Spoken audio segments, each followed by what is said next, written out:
Recording. 1, 2, 3. He got me on that one. Got myself. That was funny. Sorry, Let's start that over. Hi, I'm David. I am the father here at Father and Son. At Father and Son?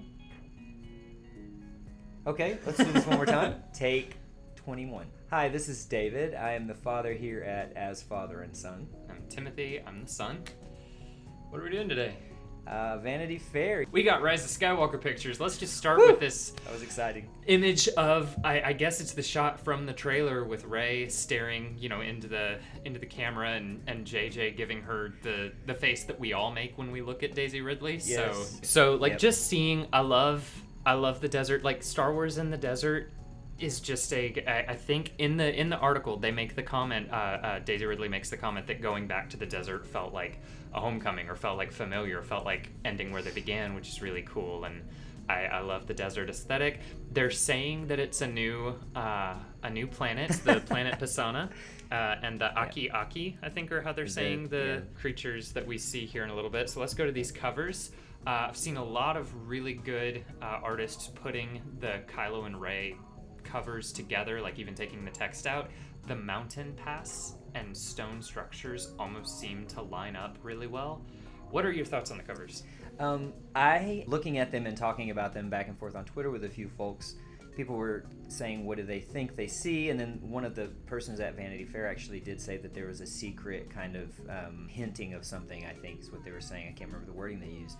But to me, it looks like he is in sunset and she is in sunrise. I think the same thing. And it gave me that feeling of sunrise, of Skywalker.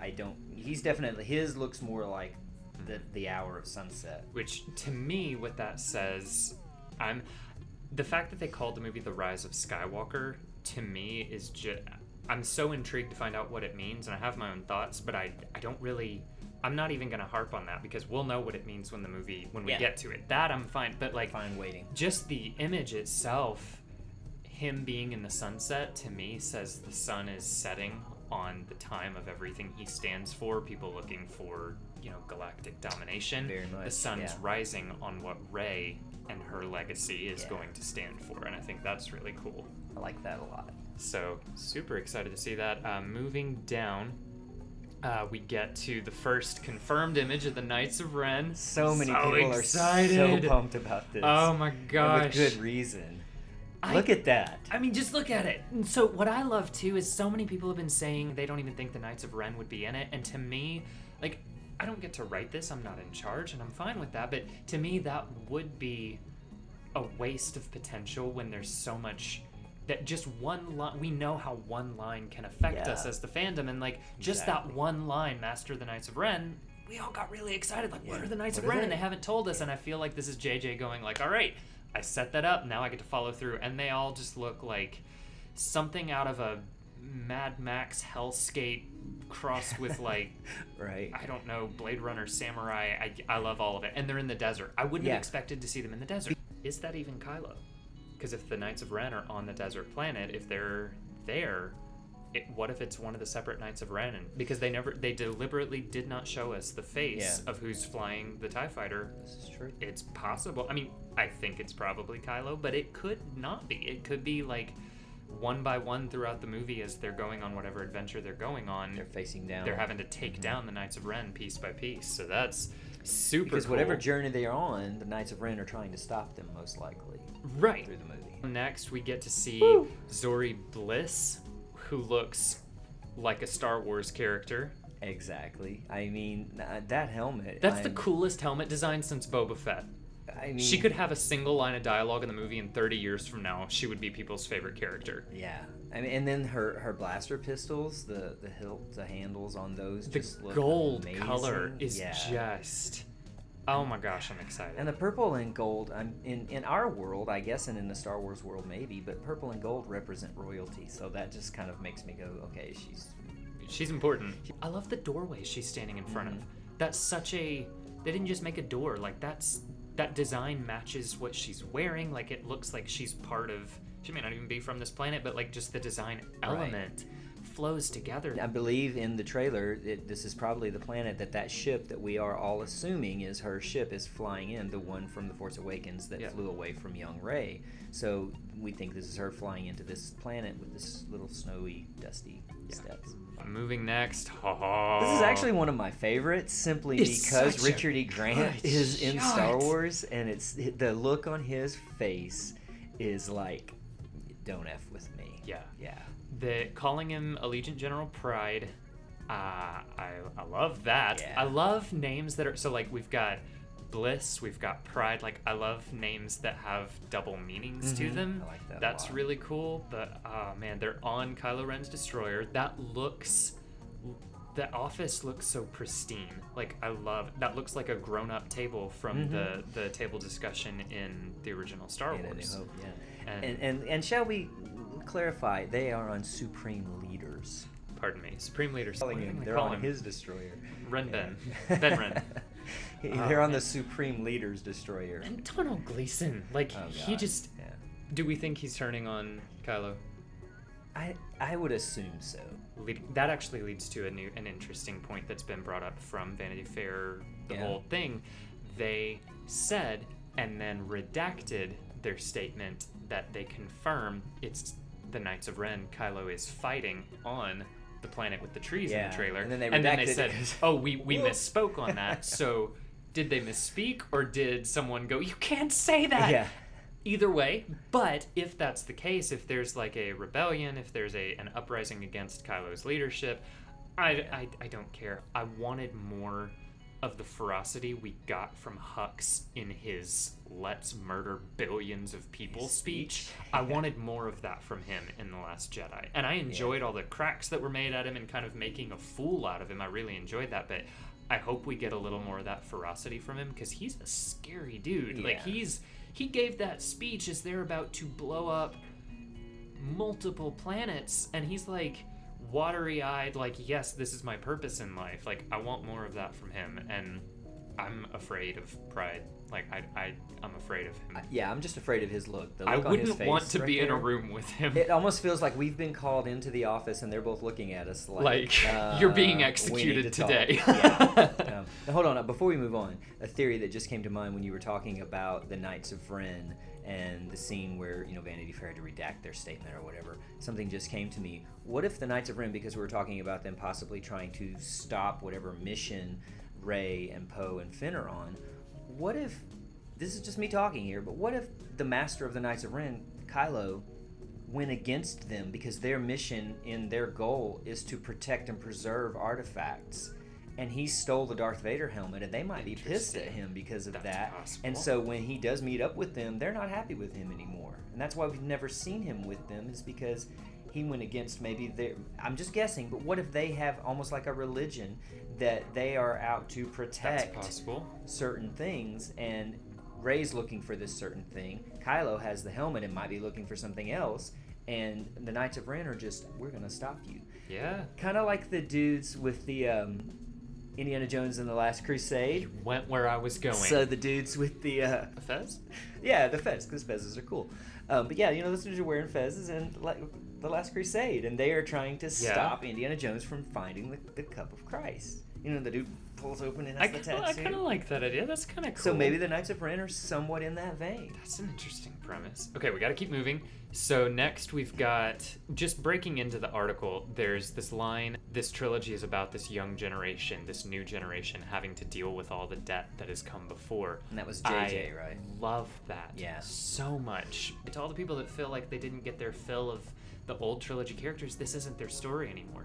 This is the aftermath of their story, and they've lived their lives. Their lives are at their, close, and these new people, our new heroes, have to deal with the consequences of all the mistakes that the good guys and the bad guys have made. And I love that. And I have thoughts on that are probably for another As Fast video, but talking from someone who was 7 when it came out in 1977 and who's watched his original trilogy characters and loves them. When they announced The Force Awakens and that all the crew was coming back, I did not want to see a Let's Get the Band Back Together movie. I was like, they're going to be old. And when they said there were going to be new, younger characters, I'm like, okay, this is passing the baton. So let's see these cool, younger characters. I am fine with the direction they have taken. And to me, they've done it original perfectly. Trilogy. They've done what needed to be done. So moving on, we've got more kind of behind the scenes. We've got Chewie. I love that the whole group is together. That we've got Chewie and Rey and Finn and 3PO and Poe. Like, I love that they're all together here. 3PO under the umbrella is just in the desert, is classic Star Wars with BB-8 looking up at him. Moving further down, then we've got this. I want this as an oil painting on my wall. Finn and Janna on their Orbaks, which is the coolest alien creature design I think that has been put in Star Wars. That's really ever. So cool. Have you noticed the interesting thing about the Orbaks? We've seen a very similar look to their head and tusks before. Yes, Endor, where the head of the creature that Chewbacca goes after, and then they get netted. It looked kind of like that. And that looks kind of like the planet where the ruins of the Death Star are. Which could be Endor. That further puts to the idea that it's on Endor. So moving to the Death Star and Endor and all of that, we've got this beautiful, beautiful image of Rey and Kylo. I mean, they are definitely on the remnants of the Death Star there. I have seen one possible alternative explanation. Have you? The Millennium Falcon was another one that it looks too big to be the Falcon, but I could accept that. The video that Vanity Fair posted shows Rey standing with an explosion of water behind Daisy Ridley, and she's standing on something that looks like rusted metal. Mm-hmm. So what she's standing on to me speaks more that it's the Death Star, and that this is being flooded.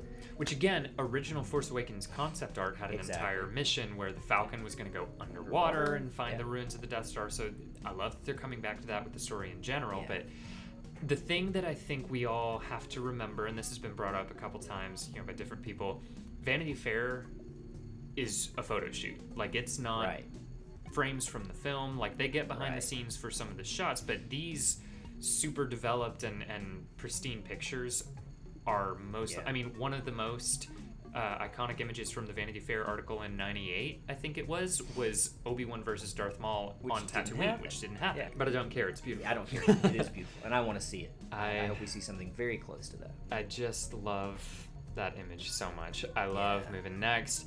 Everybody on the speeder going through the desert. I love that Chewie, just his fur billowing in the wind, the dust behind them. This is beautiful.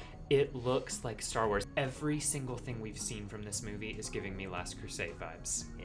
The return to the desert. Raiders was in the desert. Last Crusade went back to the desert. They're chasing an artifact, some ancient significant thing. We know that Palpatine and the Death Star come into play here. Like, there's a lot. You've got this ancient order that protects it. The bad guys fighting for it. There's a lot of Last Crusade vibes going on, and I'm here for all of them. So I don't think that we are capable of handling how much cool is in this picture. I mean, we're straight That's white the guys. Sexiest image that has ever been put on the internet. Sexy Chewbacca, you got Lando, you got freaking Poe Dameron. I mean, and then there's BB-8 and the new kid on the block, Dio. And the Falcon herself is the most sexy ship in the galaxy.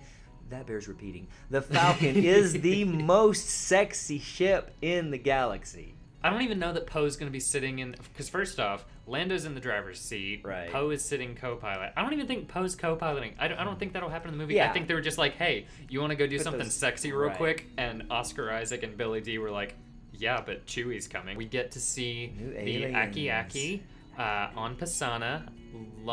I just realized now these over here are actually humanoids with goggles on. A humanoid man. Yeah. And then those are aliens, so a little mixture. I mean, they look like Star Wars. Yeah. Love the color palette that it's not just drab. Everyone on Tatooine is kind of drab and like these are vibrant colors, which is really cool. Making sure again to make it distinct as a new culture. Then we get the Master at work. John Williams with... I was thinking about him on my way over here, and it's so amazing that we're going to get John Williams to complete out this 9 film epic saga so that he compose every single one Everyone of in them. the saga And we'll for- never get that again. We'll never get No. John Williams For on a Star 40 Wars film. years, over 9 films, he's been conducted. And I love the quote that they put from him with that shot. I never thought there'd be a second Yeah. film. And then the shot that they music, chose and for this of course, with Leia. Leia in the background. Thank you. Oh man, we're all gonna cry real hard this December. Gosh.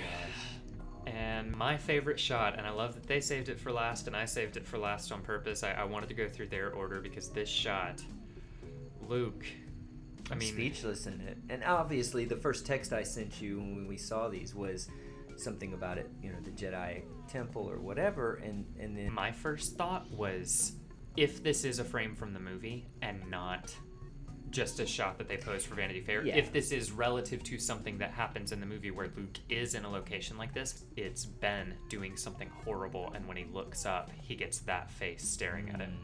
That was my first thought. And then R2's with him, so I almost feel like this is really just promo.